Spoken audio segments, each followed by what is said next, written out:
Tema kita ada pausnya, kan? Pausni, contoh, Masya Allah. Itu peringatan buat kita yang paling nyata.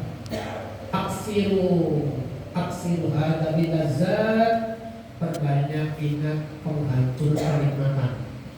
Kalau gitu ya, jadi pintu gerbang akhirat adalah al-maut. Karena pada saat datang, kita kaitkan dulu ya sedikit ya dengan surat Al-Munafiqun.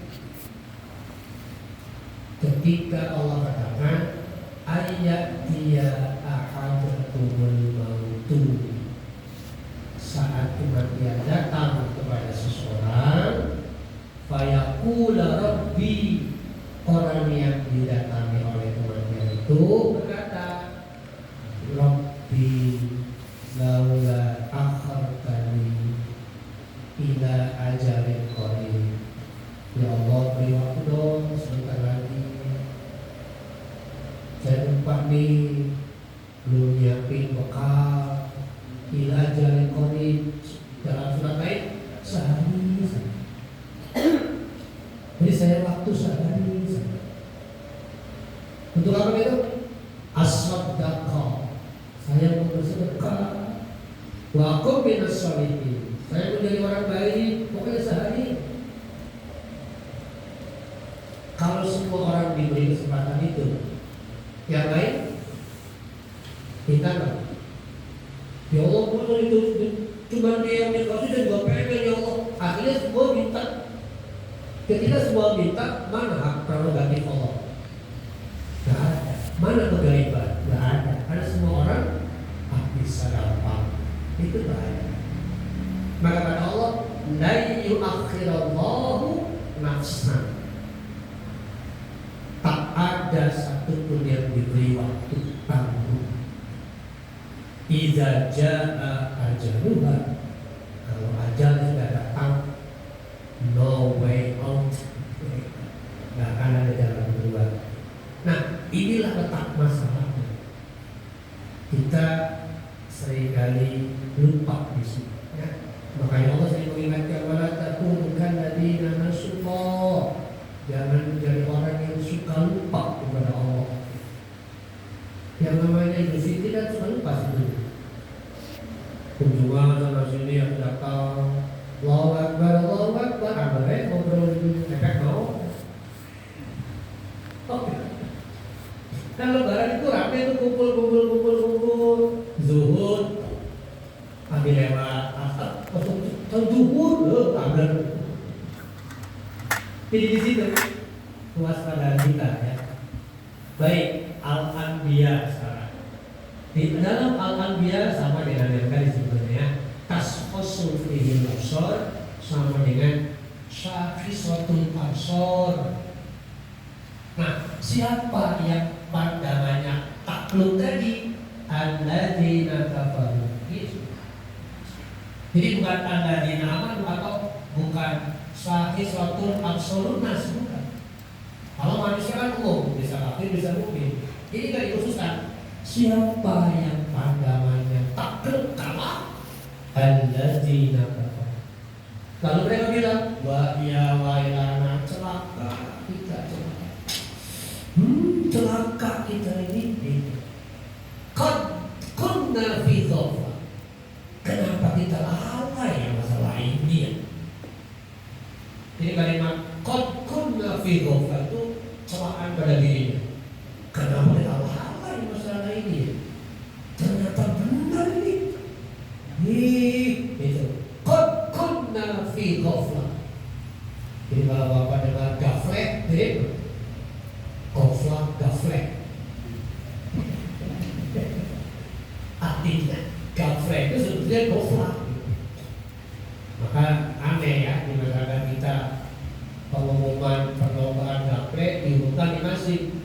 Assalamualaikum warahmatullahi wabarakatuh, kepada peserta lomba gaflet tolong. Ada nggak? Ada di masjid saya dulu. Ketika pertama kali saya masuk, di masjid umum aja, kepada peserta lomba gaflet 740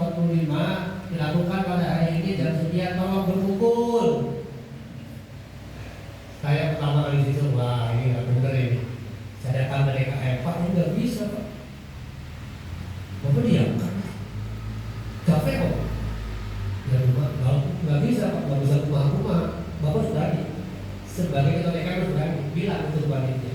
Kalau nggak berani saya bilang. Sebab termasuk kategori munkar bukan? Munkar beda. Ya bukan di masjid. Kafe kan. Tuh kembali ya. Jadi qad kunna fi ghaflah. Kita lalai ini masalah ini. Kenapa kamu bisa lalai? Nah itu lagi apa? Dunia. Jadi kalau Bapak Ibu ingat surat At-Asr ya, kalla sawfa ta'lamun. Kan sampai gini, jangan begitu. Itu kalah. Sawfa ta'lamun. Kamu akan lihat. Sampai 3 kali kan. Sawfa ta'lamun. Lau ta'lamun. 3 kali. Kenapa ini meyakinkan bahwa nanti kalian akan melihat dengan matamu peristiwa yang tadi sudah dikatakan. Nah nanti akan terjadi seperti ini. Kunna fi ghaflah. Kenapa kita lalai kayak gini ya? Alladzina kafaru mencela. Bahkan tidak hanya mencela, sesama kafir saling mencela, berdebat, bertengkar di hadapan Allah. Lantas Allah bilang, pergi, jangan bertengkar di hadapanku. Itu Allah mengusir mereka. Jadi seperti kucing dan kucing ramai bersih apa? Sedang oleh air. Akan terjadi begitu nanti di akhirat. Sesama kafir persis lah seperti biskota. Sesama biskota dilarang saling mendadak sama. Sesama kafir dilarang saling mencela, sebab dua-duanya sudah tercela. Oke, Bapak Ibu yang dirahmati Allah. Jadi saat hati sudah dipenuhi oleh kecemasan, pandangan tertunduk malu dan hina di hadapan Allah, maka apa yang terjadi Bapak Ibu? Ini rebusan ya Pak.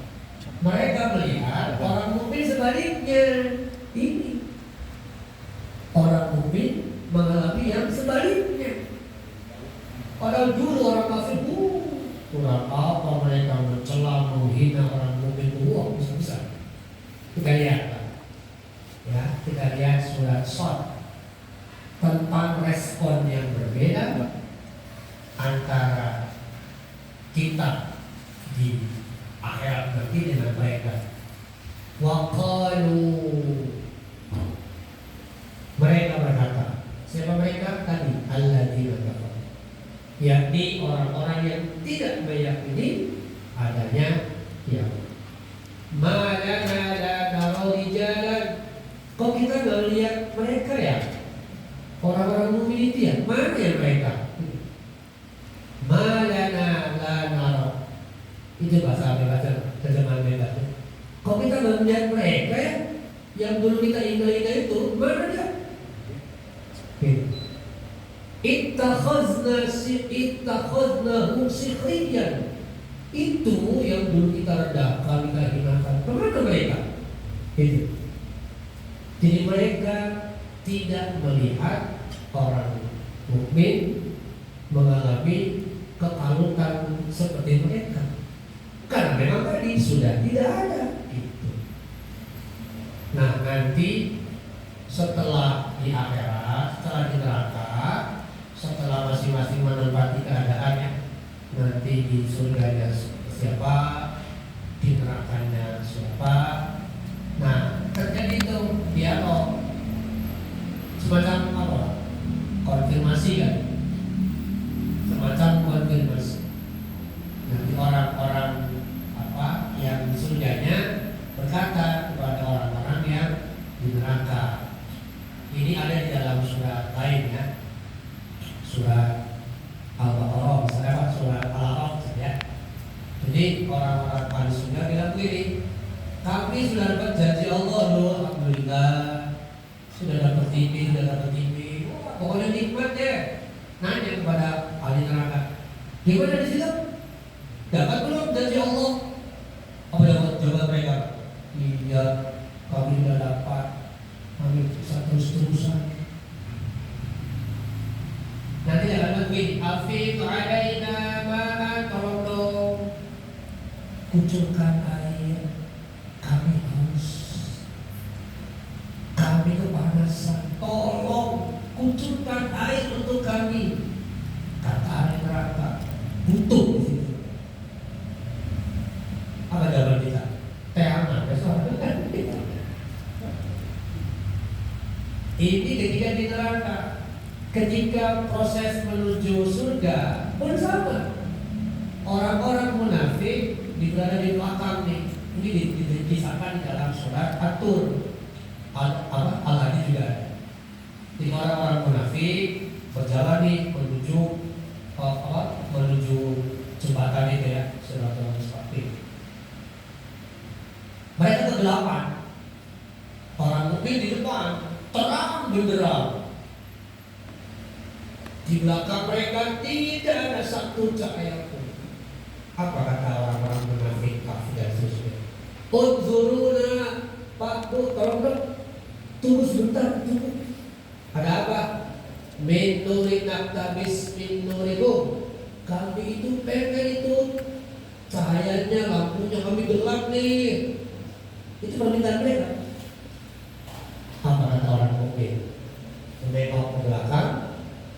Irji'u faltamisu nura. Cari sendiri cahaya yang kamu butuhkan. Dulu saya diajak ngaji, susah diajak cari cahaya. Sekarang kalian butuh, itu dibalikin nanti. Jadi sederhana sekali jawabannya. Loh, dulu kami pernah ngajak enggak? Pernah, terus? Ya itu kan tidak kayak gini soalnya. Tahu begini mah.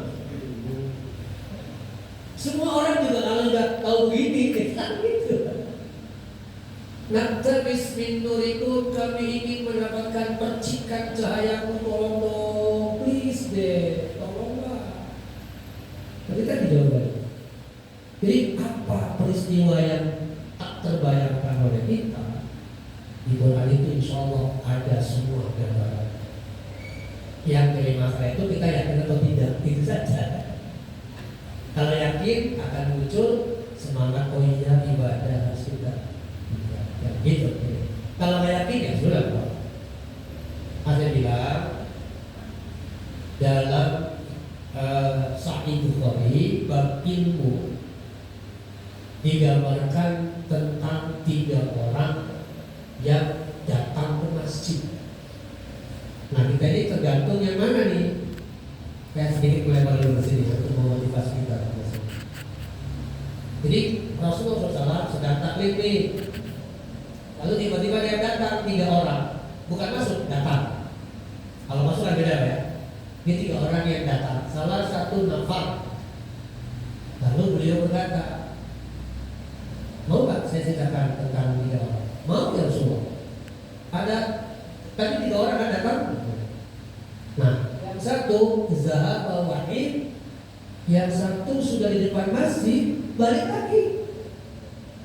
Zahaba wahid, balik lagi.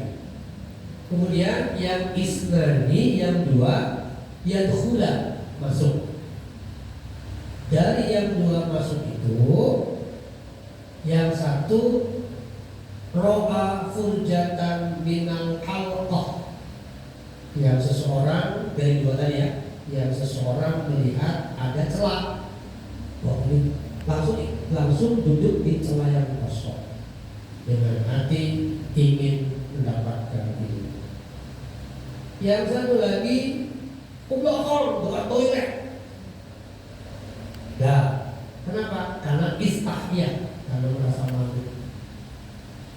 Merasa malu, satu dan lain dan sebagainya, yang mati orang itu merasa malu. Beres, lalu dia menerangkan. Maukah aku terangkan siapa mereka?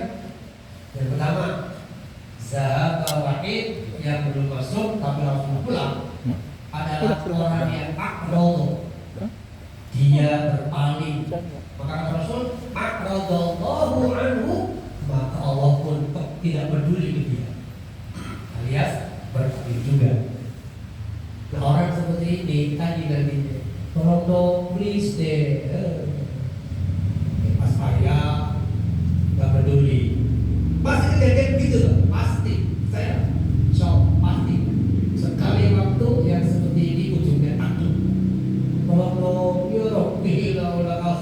ila jarin qorib. Beri saya waktu ya Allah, please. Mohon sekali. Tapi ketika di dunia zahaba wahid, berpaling terus. Kan ini pilihan, mau pilih yang mana? Adapun yang pertama tadi melihat yang celah ada kesempatan, ambil. Belum tentu ada kesempatan kedua kan? Makanya wanti-wanti Rasulullah SAW sedemikian jelas. Iktanim khamsan qabla khamsin. Perhatikan yang 5 sebelum datang. Ini kan apa ya? Populer sekali pesan ini. Tapi yang tadi betul sih, manusia itu suka lupa. Saya ingat jam pohon. Emang gitu. Manusia biasa ingat gancang pohon. Luar biasa. Adapun yang kedua tadi yang maksud adalah kenapa dia di belakang malu, maka Rasul Allah pun malu ke dia, sebab malunya tidak pada tempatnya. Nah itu para bapak ya. Kembali di sini. Jadi mereka yang dulunya sekarang ya di dunia senantiasa yaskhurun, menghina mukminin, akan terhina mereka nanti di sana. Kunna na'udduhu minal asrar, kata mereka. Mereka mengaku diri, mereka mengaku ittakhadnahu sikhriyan. Iya sih memang dulu kami menghina mereka terus. Sampai hari ini kan tidak hilang tentang terutama orang-orang Yahudi menyebut Muslim itu agama Buddha karena berkaitan dengan hajar kan. Islam itu disebut dalam mereka agama Buddha. Direndahkan sedemikian rupa ya. Mereka lupa, mereka juga pernah jadi budak di mana? Di Mesir, dibebaskan oleh Musa alaihissalam. Mereka lupa itu. Jadi hebatnya Yahudi seperti itu ya. Yahudi itu kalau kita lihat jalurnya ya, Yahudi itu berawal dari Yakub. Yakub punya 12 anak. Ternyata Ismail juga punya 12 anak. 12 anak sama seperti Yakub punya 12 anak. Nah, dua jalur tuh. Kalau Musa dari jalur Lewi, kalau Daud dan Sulaiman dari jalur Yehuda. Kalau Rasulullah SAW dari jalur Ismail kan? Kalau Israel dari jalur Yusuf. Beda-beda. Ini 12 anak dari Yakub itu karakternya masing-masing. Dan yang paling brutal adalah jalur Yehuda yang sekarang menjadi agama Yahudi. Baik, kembali ke sini.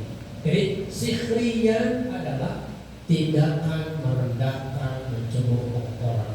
Maka Al-Baqarah ayat 212 menyebutkan begitu. Yasfaruna minal ladzina amanu. Mereka terus merendahkan orang-orang yang beriman. Jadi kalau misalnya kita juga melakukan tindakan yang sama, ya apa bedanya dengan tadi? Maka sinilah kita waspada ya. Itu baik. Di akhir pembahasan ayat 14 nanti kita akan mengambil beberapa pelajarannya nanti ya. Tapi kita belum tuntas. Nah, ayat 10 sampai 12 adalah ungkapan kedustaan mereka terhadap hari akhir. Fayaqulun, mereka berkata, apakah sungguh jika kami sudah mati, maksudnya la mardud artinya orang-orang yang kembali fil hafirah, kepada keadaan semula. Maksudnya semula itu seperti ketika hidup di dunia. Jadi mereka bertanya nih Pak, benar gitu? La marduduna fil hafirah, bahwa kalau kita sudah mati akan dikembalikan ke bentuk semula. Maksudnya akan dihidupkan kembali seperti di dunia. Akal mereka gitu. Lantas mereka beralasan dengan nada ragu. Jadi ayat 10 itu